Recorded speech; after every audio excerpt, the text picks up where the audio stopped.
Space. Os enigmas do universo com a Agência Espacial Europeia.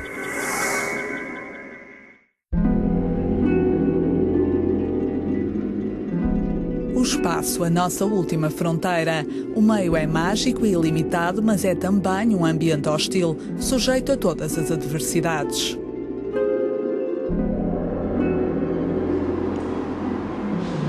Para podermos enviar máquinas para este universo ainda pouco conhecido, tentamos reproduzir as dificuldades do espaço em terra através da construção de bancos de ensaio. Em Noordwijk, nos Países Baixos, a Agência Espacial Europeia instalou o grande simulador espacial, uma ferramenta indispensável para testar os engenhos espaciais. O grande simulador espacial permite-nos simular o mais aproximadamente possível na Terra o que acontece no espaço, numa nave. Portanto, podemos dizer que agora estamos o mais próximo possível do espaço que podemos estar sem voar.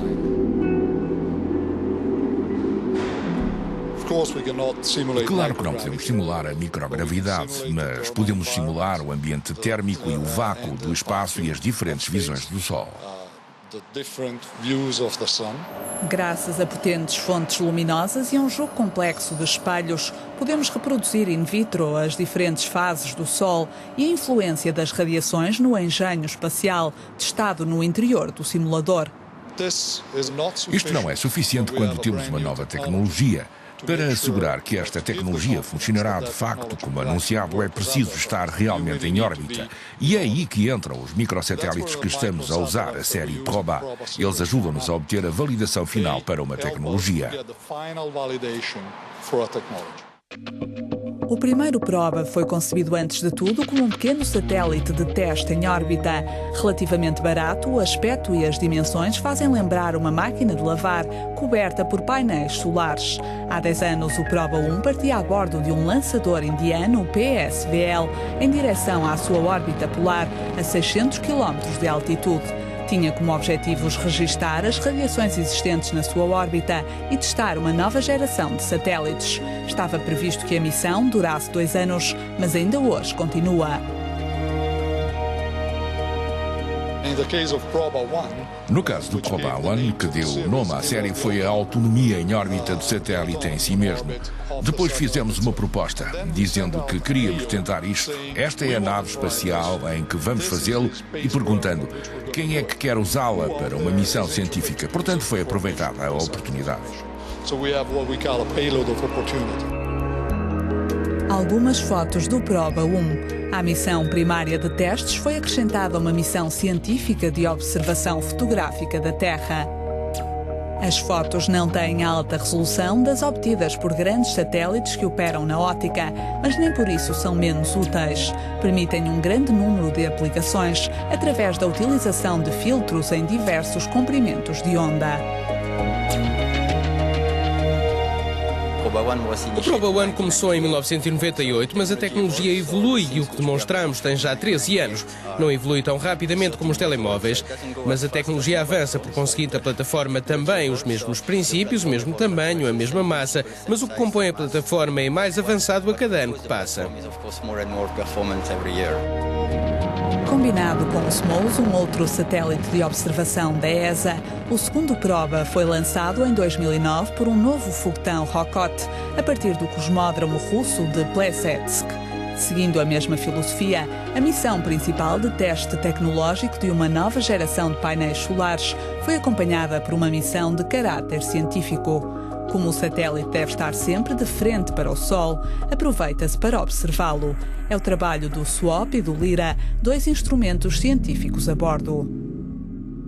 O Sol é uma máquina infernal. Esta enorme bola de gás, quente e brilhante, autoalimenta-se da energia de uma fusão nuclear constante. Vivemos na heliosfera do Sol, portanto estamos de certa forma dentro da atmosfera do Sol. As radiações que formam o Sol e as partículas ejetadas pelo Sol dominam totalmente o ambiente à volta da Terra. O Sol tem um ciclo de atividade com um mínimo e um máximo a cada 11 anos. Nos momentos mais ativos, a energia engendrada pode libertar-se brutalmente sob a forma de erupções solares violentas. Emitem uma grande quantidade de radiações eletromagnéticas, raios-X, radiações UV, UV extremas. Às vezes, material real da superfície do Sol é ejetada para o espaço. Se este tipo de tempestade atingir a Terra, podemos ter aquilo a que chamamos uma tempestade geomagnética.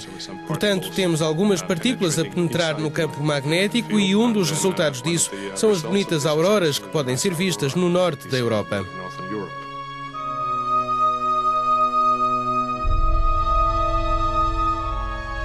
As auroras boreais são a parte visível e estética dos efeitos do vento solar sobre a Terra. Infelizmente, há mais do que isso. As grandes tempestades solares ficaram na memória como a de 1859, também conhecida como a fulguração de Carrington. Era possível ler o jornal em plena noite, apenas com o simples brilho das auroras boreais, mesmo no sul da Europa. Se um tal acontecimento se reproduzisse nos nossos dias, os satélites seriam os primeiros a ser afetados pelas radiações solares maciças. Depois seriam todas as infraestruturas elétricas, com ruptura das linhas de alta tensão.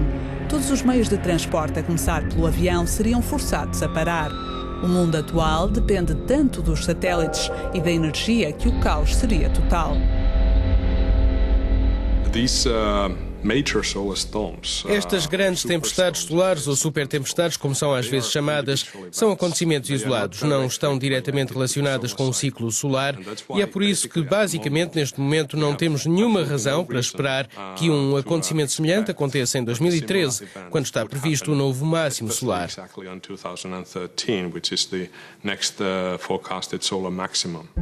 O Proba 2 não é o único satélite a observar o Sol, mas dá o contributo para uma nova ciência que observa os sinais de alerta da turbulência da estrela.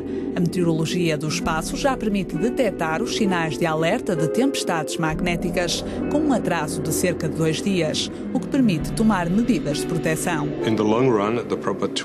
A longo prazo, o Proba 2 pode, na verdade, contribuir para a nossa capacidade de observação geral do Sol, o que nos ajuda a detectar estes acontecimentos, a prevê-los, de forma a que possamos estar preparados no caso de algo significativo acontecer no Sol.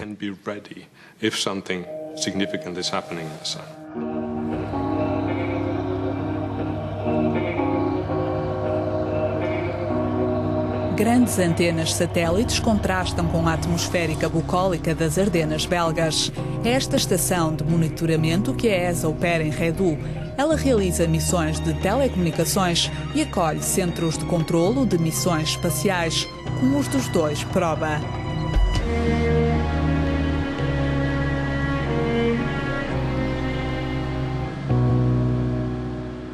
O Proba 1 é um satélite de observação que está encarregado de tirar fotografias da Terra. É fácil tirar uma fotografia, só temos de dizer ao satélite as coordenadas do alvo e o satélite vai manobrar por si mesmo tudo o que é necessário para tirar a fotografia. O Proba 2 olha em permanência para o Sol com 2 cargas úteis a olharem para o Sol. A estabilidade e todo o controle do satélite é feito de forma totalmente autónoma a bordo.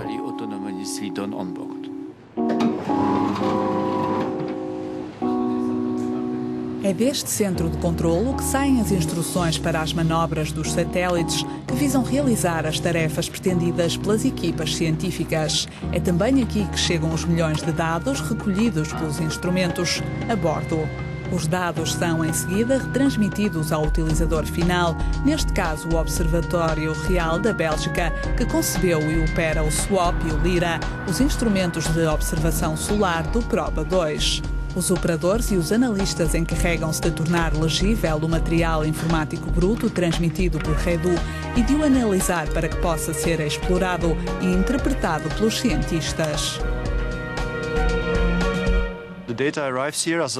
Os dados chegam aqui como um par de ficheiros que Redou nos envia, mas estes ficheiros estão num formato complicado. Não estão no formato de imagem, estão comprimidos e têm todo o tipo de detalhes loucos. Aqui descomprimimos os dados e fazemos imagens deles, que são úteis tanto para os cientistas como para o público em geral, para ver o que está a acontecer no Sol. Cada vez mais, organismos e empresas utilizam as imagens e os gráficos de Proba 2 para as previsões de meteorologia espacial, porque eles podem antecipar os acontecimentos nefastos e pôr os materiais e equipamentos em modo de proteção, abrigados face a tempestades magnéticas. Foi numa pequena empresa de Antuérpia que foram fabricados os 2 primeiros Proba. Está agora a ser construída uma nova variante, o Proba V, V para vegetação. O terceiro exemplar da série está num estado embrionário. A construção responde aos critérios habituais, relativa simplicidade, emprego de materiais comuns e robustez. O Proba 1 e o Proba 2 são, sobretudo, demonstradores tecnológicos que observam a Terra e têm uma carga útil científica a bordo, enquanto o Proba V começou como uma missão operacional. Este foi um grande avanço na família dos satélites Proba. E não é tudo. No ESTEC, o Centro de Investigação Espacial e de Tecnologia da ESA, já está em curso a fase de investigação e desenvolvimento do Proba 3, uma missão que vai pôr em funcionamento vários satélites similares. No caso do Proba 3, queremos testar o voo em formação. O voo em formação consiste em construir uma enorme estrutura no espaço, uma estrutura rígida composta por 2, 3 ou mais satélites que se controlam uns aos outros. A saga dos Proba já tem 10 anos. 2 satélites estão operacionais e o terceiro, Proba V, consagrado à observação óptica, deve ser lançado em 2012. Com os 3 primeiros, o Proba demonstrou que este é de facto o caminho a seguir e que isto alcança o que nós queremos. Eles têm de permanecer pequenos, rápidos e baratos, mas, ao mesmo tempo, precisamos de mais inovação, de missões mais inovadoras neste sentido.